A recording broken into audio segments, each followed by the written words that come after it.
And I'm very excited for tonight's speaker. I've had the pleasure of being at birthday parties with her and meetings in her home. She has such a lovely energy, and we both have a connection to Peachford. So with that, we have Claudia.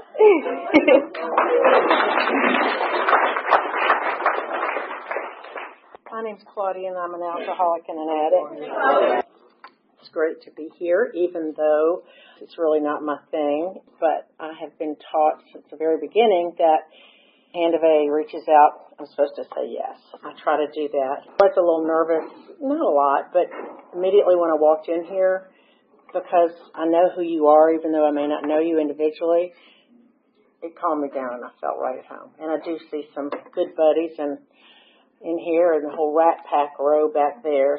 Telling Frank a little bit before, and I think as far as the drunkalog goes, most of us have a lot of similar experiences, even if some of the circumstances and players were different, but you just plug in the different people. I started drinking pretty young. I found my parents' liquor cabinet at about 13, but I was ripe for having a problem with drinking because I was insecure, I was scared, I was a very fearful young girl. I lived my whole life in Atlanta.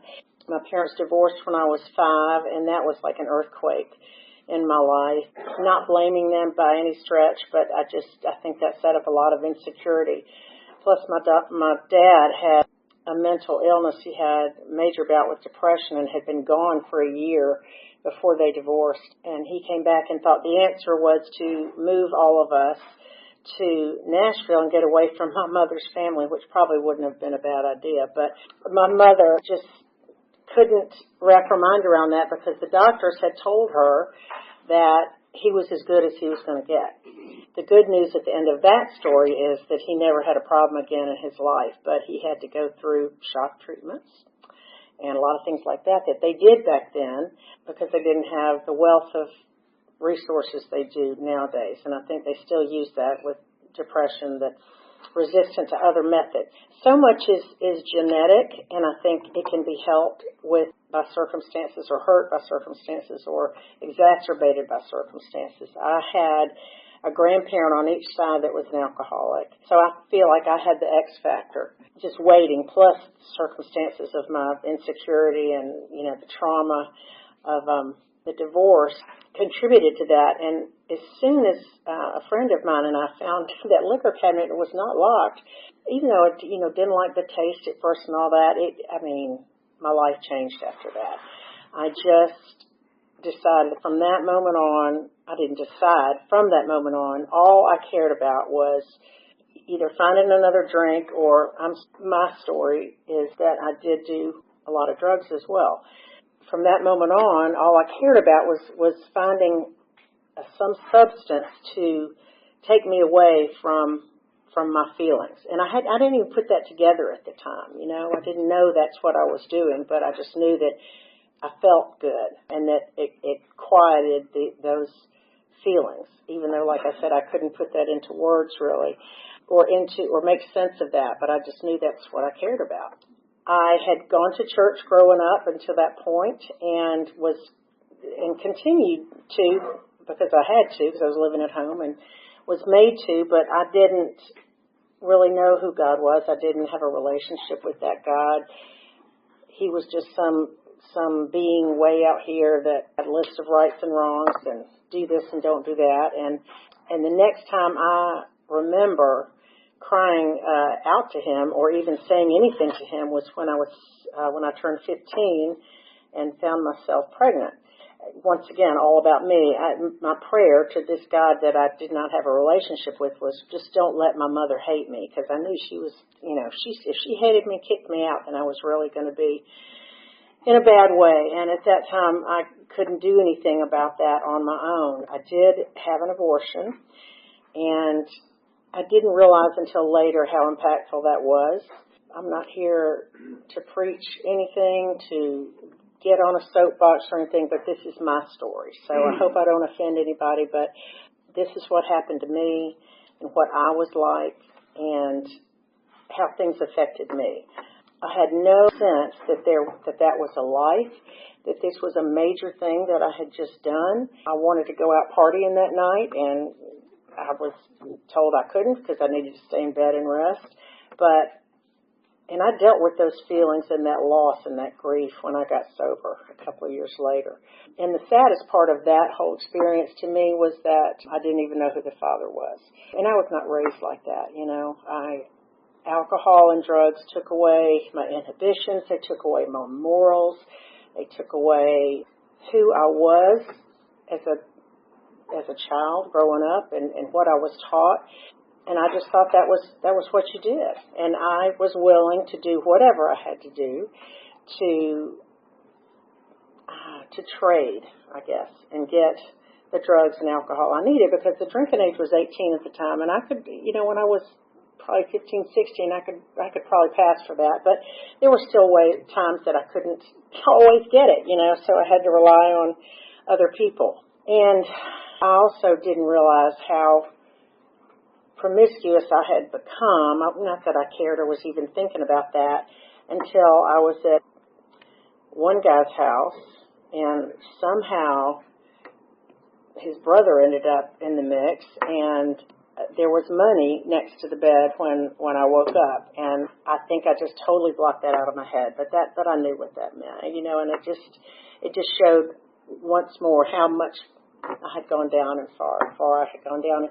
I was told early on that women and young people go down really quickly, and that certainly was the story in my case. I couldn't maintain any kind of relationship with anybody, and after the abortion, my parents made me start going to therapy. So I would drive out and BS this guy for once a week, and then on the way home, stop by a friend of mine's house whose mother was an alcoholic, and she would just let us drink and party and all that. So if I managed to be honest at all in those sessions with that psychiatrist, I quickly threw it all away, numbed it again by using and drinking right after that. They found the jig was up after a couple of years. They went to talk to the psychiatrist and realized that, I had been telling him, oh, everything's great, it's cool, everything's just cool.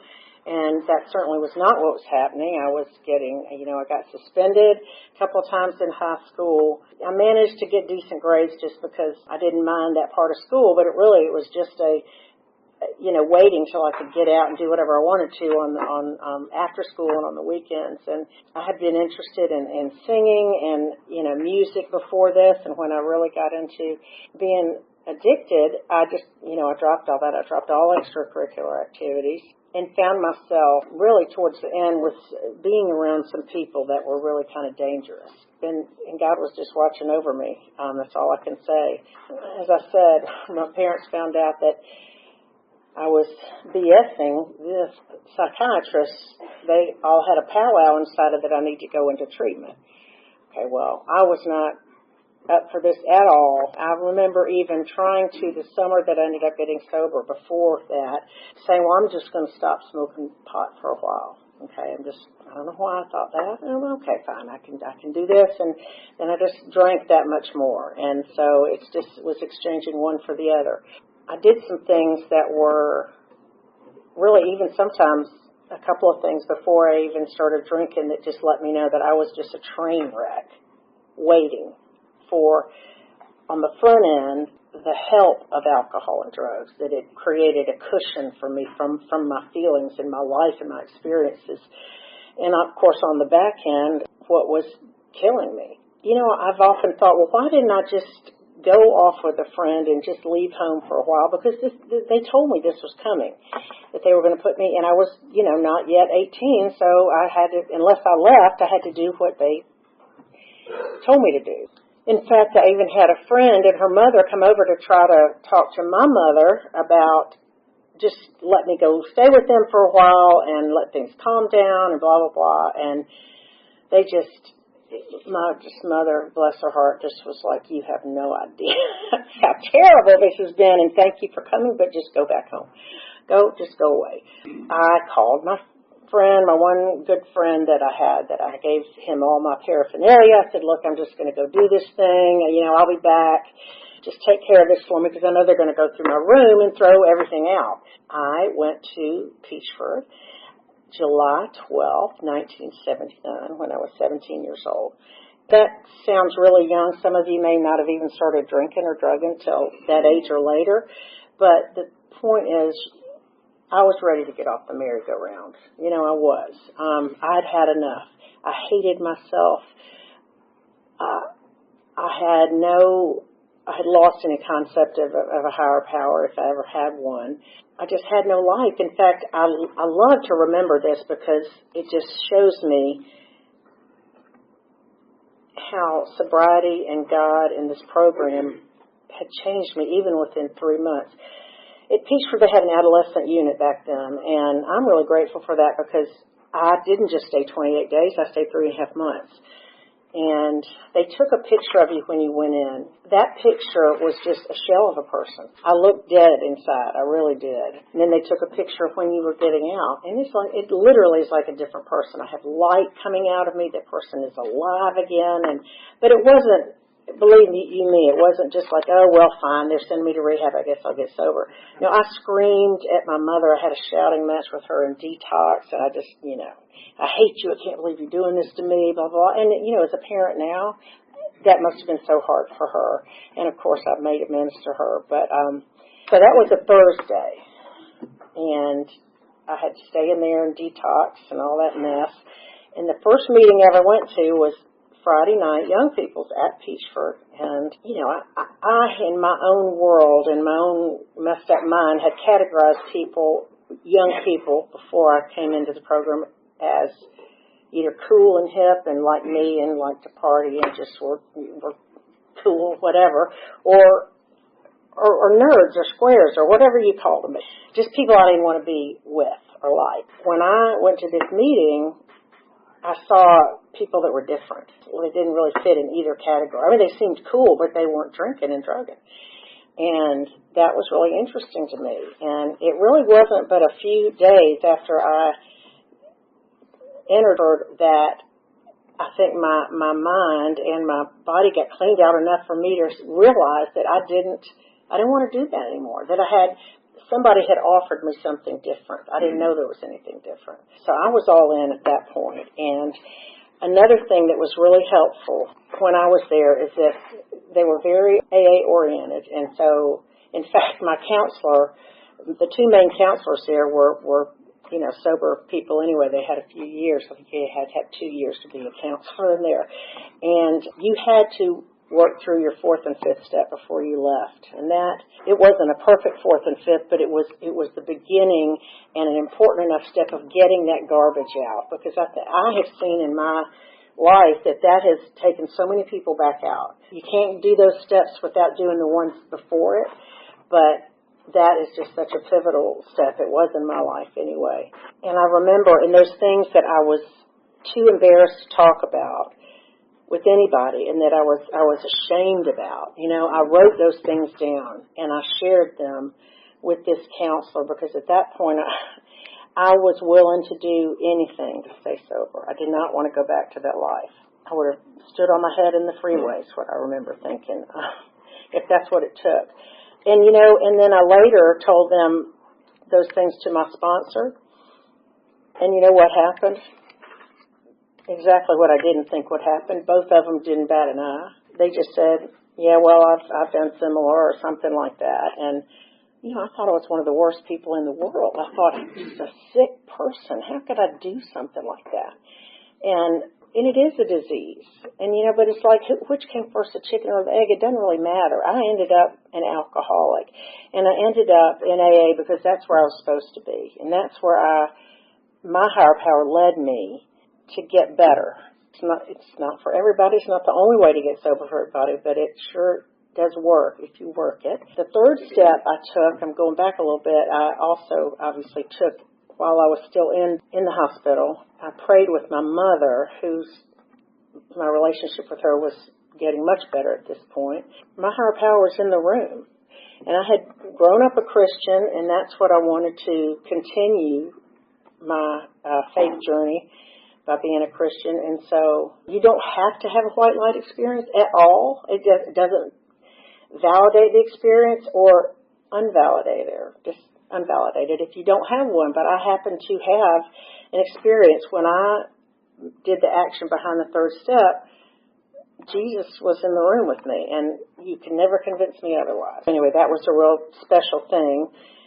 And my relationship with him is what drives everything about who I am and what I'm about and what I want to do. Not always what I do, but that is wanting to do God's will, like the program talks about. That is what drives me. And like I said, I don't always do it. I don't always choose others over self. My instinct first still to choose self, and I've still got that rebellious nature that somebody crosses me, whether it's in traffic or whether it's Alex or one of my grandkids or whatever. My instinct is, what are you doing? Who do you know who you're talking to? But I try not to say that anymore.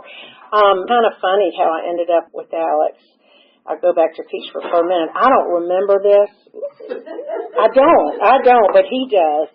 He did not get sober at that point, but he remembers seeing me at Peachford when he went with a friend, and apparently I looked like somebody named Carla Dodd, and he said, is that girl who looks like Carla Dodd going to be there? And so apparently Ken's guy said, yeah. So, and he says he looked at me that night, and I looked at him, and I just glared. Well, like I said, I don't remember any of that, but I kind of feel like since we ended up together, that was a preview of things to come. So I got out in October of Peachford, and I had my meetings I went to every night of the week. I mean, I came here. There was a Monday night young people's meeting here. Tuesday night, went over to GMHI, which was Georgia Mental Health Institute at DAC over on Claremont, right? Wednesday night was Peachford again. Thursday night was the VA. And Friday night was Peachford again.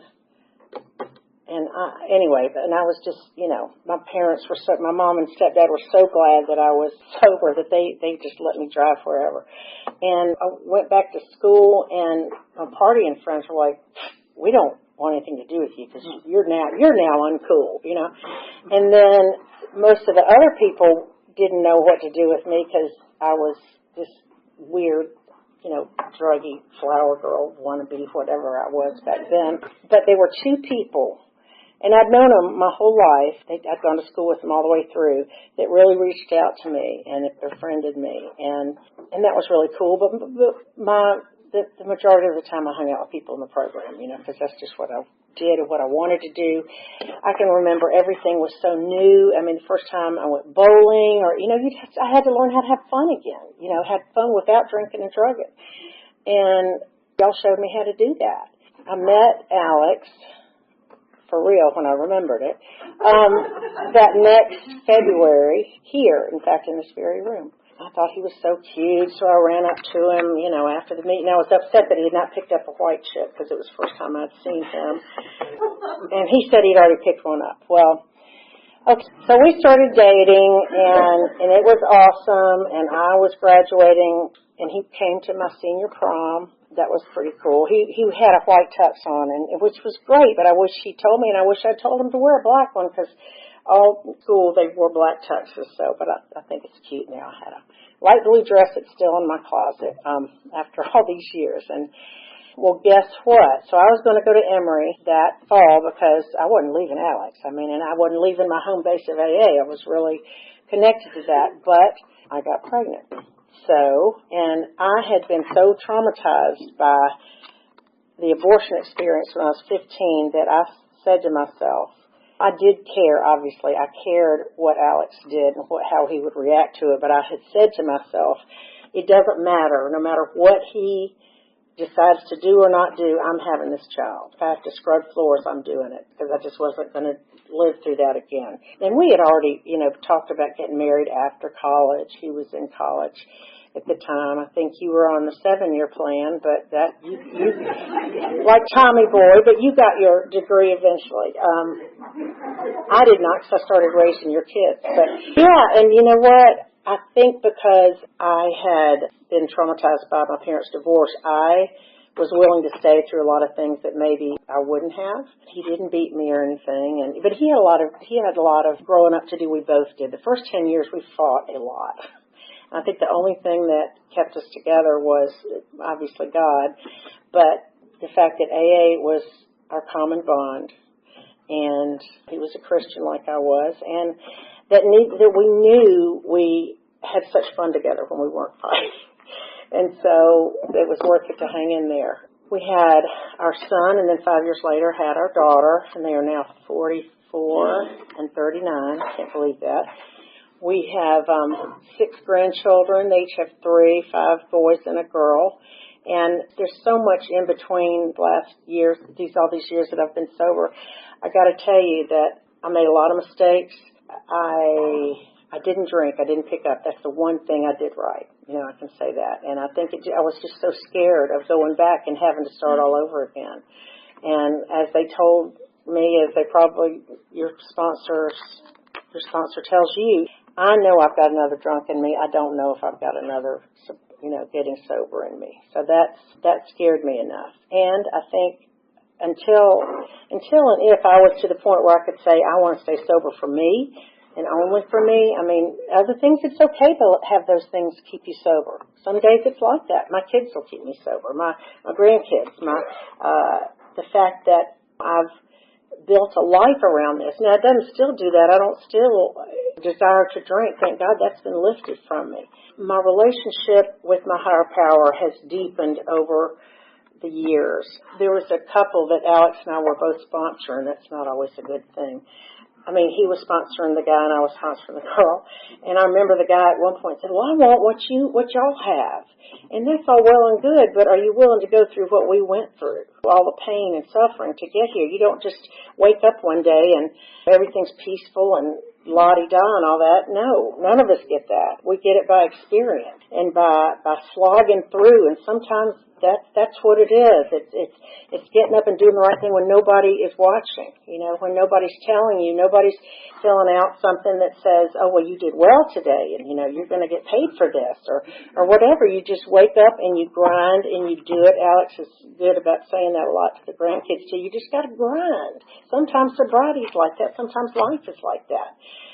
There will be a payoff eventually, but I'm notoriously impatient. I don't want to wait, but I do know that when everything seems black and I am scared and I don't know what's going to happen, and I don't get in those places very often anymore, thank God, I go back to the things that I do know and that I can hang my hat on, that God is good and that He loves me and has my best interest in His plans for me, and that He does have a plan for me. There were a couple of things that I will share that I did go through because, as I said, it hasn't been all peaches and cream. Alex had to drink and drug. I'm not telling his story, but he doesn't mind that I tell this part.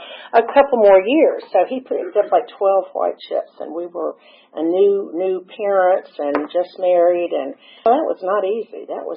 But somehow I think God gave me a peace about that to just hang in there. And he got sober, and again, it's not been all smooth sailing since then because we're two volatile people. We're two alcoholics, and that's hard to have that sometimes, but we have been walking this path together, and he's my best friend, and it's really a joy to have our life together now.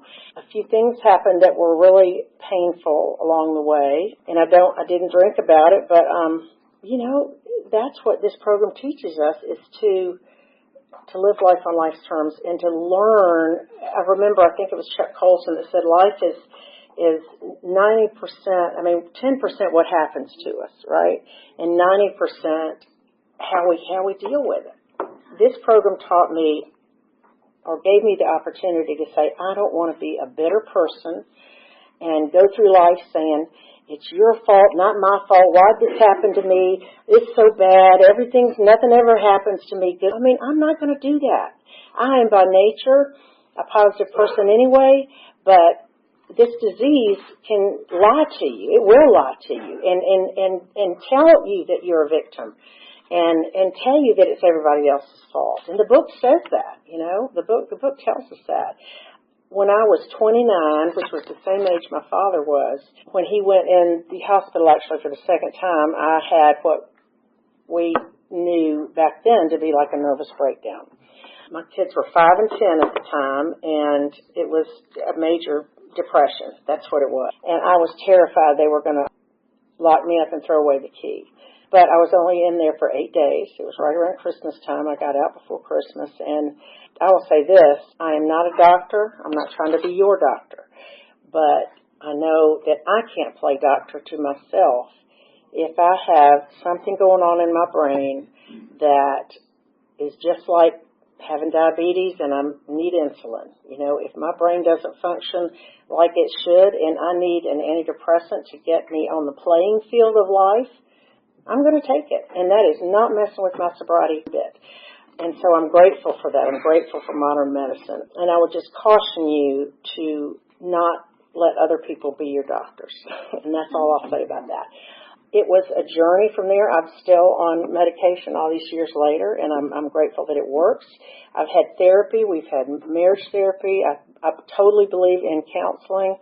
It's not instead of AA or instead of the steps. It's in addition to. And just as my faith is an outgrowth of the third step and all the steps and what the book says, be quick to see where religious people are right. There are a lot of things we don't really remember that are in there. My faith is an outgrowth of that. Your faith doesn't have to be like mine. Your God doesn't have to be the one that I know. But I will caution you one more thing as well, because I think it's inherent. It's an inherent slippery slope that we as alcoholics have to be careful about, that when we say a God of my understanding, that we don't just create a God that lets me do whatever I feel like doing. Okay, so that's a danger that has helped me. I used to live a life of chaos.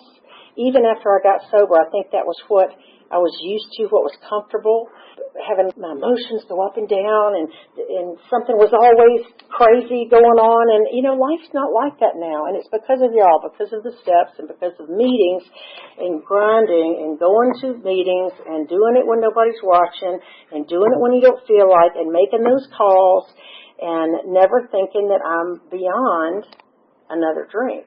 And the reason I wore a dress tonight, I have to say, Alex really spoke a few months ago here, and I've told my story many times, but I don't always dress up quite this much. I mean, it's not that dressy. My sponsor used to say, we don't come in here dressing for either, and we need to learn how to dress like we're respectable people, because I don't know about you, but when I got sober and was getting sober and growing up, I mean, that's who I want to be. I don't want to be this trashy person that came in here. And this is an honor, too, to be able to speak and share my story and my experience, strength, and hopefully giving y'all hope. Life is not perfect. I mean, we've had so many losses. I had 3 ectopic pregnancies after we had our children. And that's another God thing to me, that I was so young when I had our kids. Don't say 18. I'm going to give myself those 10 days. I was 19. But, 19 and 23. And if I had waited and had them at the normal time, I would have had any kids because they had to take out my fallopian tubes. But, we've had losses that we helped raise our daughter's 3 boys because she got divorced and then her ex-husband was killed in a car wreck. Nobody escapes this life without pain and suffering, but it's what I do with it, and y'all taught me to use the resources in the toolbox that this program has given me. I wouldn't be where I am without each one of you and what you've contributed and all the people that have come before you. And I thank you for listening and love you guys even if I don't know you, and good evening. There you go.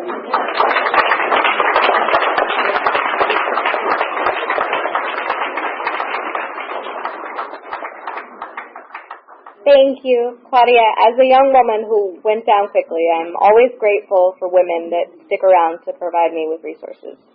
So thank you. First I slept and then I crept to a hope-filled dream. You rescued me and finally waking there I see. I look into love's window for a soul that's meant for me. Takes me where the promises are real.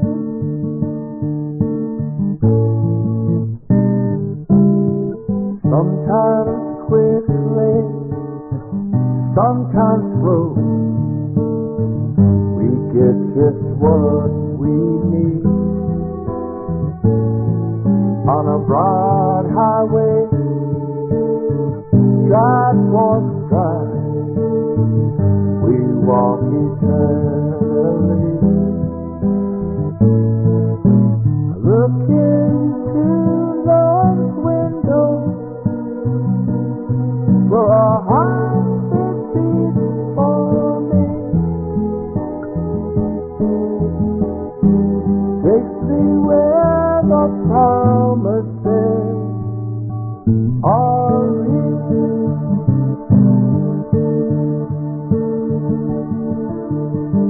And I always long for something that sets me free.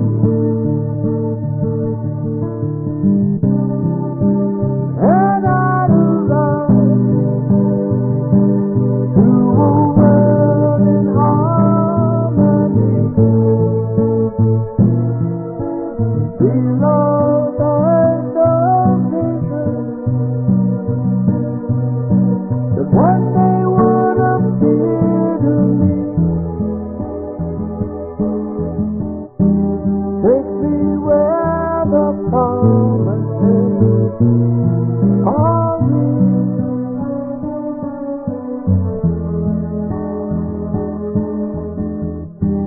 Take me where the promises